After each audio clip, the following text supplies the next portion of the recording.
Thank you all for being here.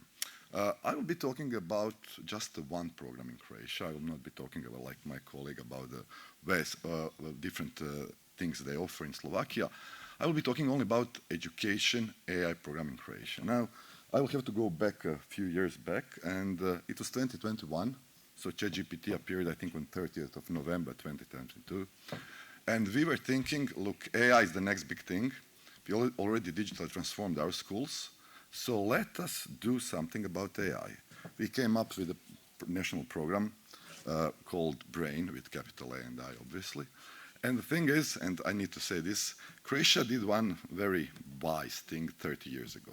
It established Croatian Academic Research Network, which is a state agency in charge of digital transformation of education. So we are just an arm of Ministry of Science Education. Now we are almost as big as Ministry of Science Education. Ministry of Science has 400 people, we have 250 people. And we digitally transformed schools through eSchools project 2015-2023. It was 217 million euro per capita investment. Considering that Croatia is 3.8 million people, it was the biggest per capita investment in digital transformation of education, which means a lot, actually. And one of the things that we did through this project, except various educations of teachers, was that we provided laptops to all the teachers. Now, I will just have a little understanding to be made regarding educational investment in digitalization. What we found very early on is that tablets are no-go in education. Some of the, especially Scandinavian countries, did what we call tabletization of education, meaning they bought tablets to very young children. Their OECD PISA testing scores went down. I will not name the countries, now they are pushing back. We found out very early, and also supported by many research, that actually you differently psychologically approach laptop than tablets. When you open the laptop, you see the keyboard, you want to do something with that. When you go to the tablet, and that's what I'm telling you as parents, your children don't see something to be creative about, they see something to consume. So just a word of warning. So anyway, this was the landscape in 2021. We decided to go with the AI project, 16 million euro worth of projects. But the thing is, one, it's not too much because we already invested a lot in digital transformation, so we didn't need to invest in laptops and stuff like that. ChatGPT happened a year later, and suddenly we were like prophets, although we were just lucky in a way. And now I will give you key segments of the project to see how it was done. So what we did, basically, we scanned, we desk researched, we went to different countries to see what other countries in Europe and the world are working with AI. And it was mostly nothing, to be perfectly honest. You have the OECD report to 2024 about future of AI, risks and potential benefits. And there are only 2 countries mentioned in this OECD report that are doing something with AI in education. It was Australia and Croatia at that moment, and because of this BRAIN project. So I will go, one of the things when you do big, large education projects and that ministries largely fail, there's 2 things. One is fear of missing out. We need to be the first. It's much better to be a very good follower than a bad pioneer. So this is the one thing. And the other thing that is even more dangerous is that you go massive to all the schools immediately. Never do it. Pilot it like it's your job, like it's a proof of concept, because it is. So what we did in 2024, beginning of 2024, we announced that we want to ask the schools who want to join this project. And out of 1,300 schools in Croatia, almost 200 joined, meaning 1 out of 6, which is a fantastic and even much more than we expected. And then we established expert working groups to develop a curricula. So we developed a curricula for primary school and for secondary school, for 7th and 8th grade of primary and 2nd and 3rd of the secondary school. It went through all the phases as it should be. It was adopted. And in 2024, 2025, we started implementing curricula in the schools, in almost 200 schools. Now we are in the 2nd year. Curricula is now also for the 5th and 6th year of the primary school. And from the next school year, we will have full from 5th grade to the 4th grade of the secondary school. So we will have a full curricula covered. We decided not to go before the 5th grade, and it is very important, I think, because we don't think that we need to impose AI on children in the first 4 grades.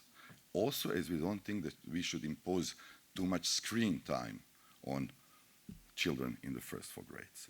There is a, I don't know if anybody of you read, there was a New York Times article, it's called "A Dark Consensus About Screens and Kids Begins to Emerge in Silicon Valley." It was published as a very long article in 2018, and it was actually shown that most of the moguls in Silicon Valley send their children to, can you imagine what kind of schools?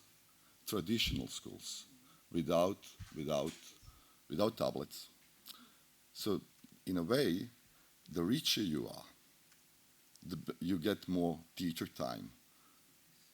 If you cannot afford it, you get a tablet time. It's called inverse digital gap. And this is something that Europe should be very well aware of. So anyway, curricula is now being implemented in the 240 schools. Our minister wants us to make it massive, obviously. And then I always tell him, let it be as good as possible. There's always time for it to become massive. It's already 20% of the schools, it's massive now. But by the end of 2029, our goal is that over 80% of the schools have AI curricula in primary and secondary schools. Now, I will say a bit about curricula because I think it's very important. We design curricula, and anybody can download it if you want it, and you can machine translate it. We design curricula to be actually to AI to help develop critical thinking, because we think that's critical in this age and time. And how is it done? One of the lectures, I will just give you one very simple example. For example, when you do Tiananmen Square, we all know what happened at Tiananmen Square in China. And then teachers say to our children, ask DeepSeek and Kimi about it, ask Grok, Claude, and Gemini about it, or ChatGPT, but also ask Mistral about it. So what we promote that they use for the same kind of inquiries, that they use different models.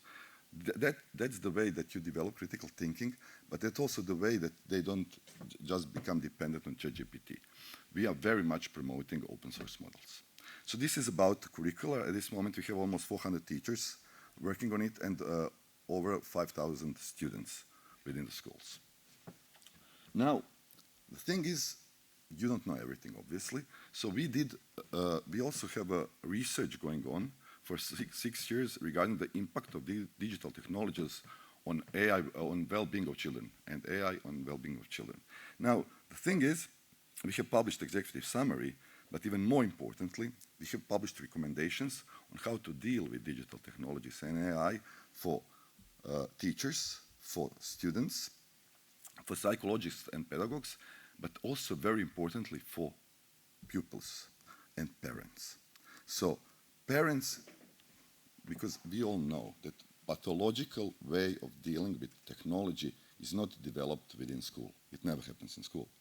School is just the place where you come with already your habits. So we want children and their parents to actually take responsibility for their behavior. And we also had established an expert group on that developed for 3 years, and it was published a week ago, Guide on Ethical Use of AI in Teaching. So we have all those formalities covered. And now I will come something that is perhaps more close to some of your hearts. It's virtual learning assistant. We have developed virtual learning assistant for 40 subjects. They are based on the digital educational content that we developed within the BRAIN project.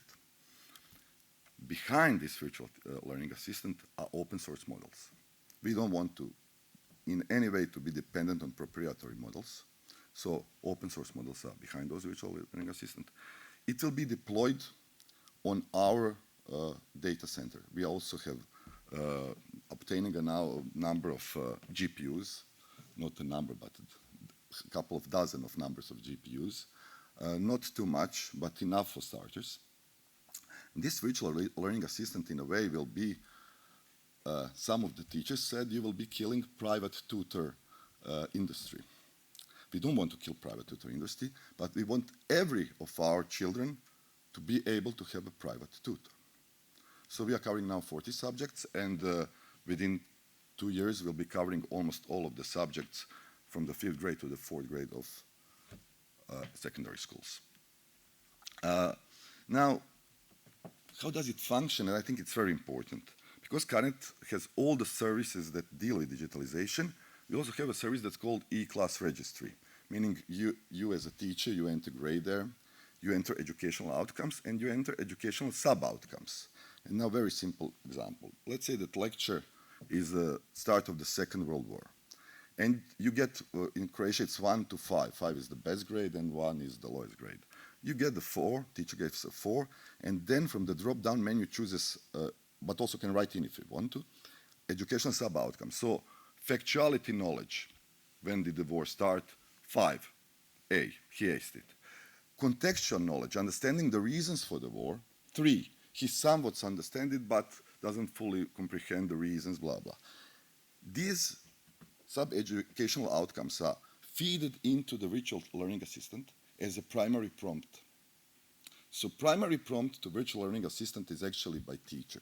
This is how we keep human in the loop, but this is really the reason why we need it is that because the teacher should know the best about its student. And then this virtual learning assistant says, oh, I see you got a 4 in history lesson. Shall we talk a bit about the context? And then you talk with it. We will, of course, one of the things that we realized in the beginning, our tech guy said, oh, it will be at your disposal, at children's disposal 24/7. I said, no. You cannot give children to be there at 3 in the morning. You know, we don't want that. Maybe, you know, somebody will be happy, but we don't want that. So this is basically how it functions. There are some other aspects of this project, but this is what we really believe in, that this is not only an educational project, this is also how we keep Croatia digitally sovereign.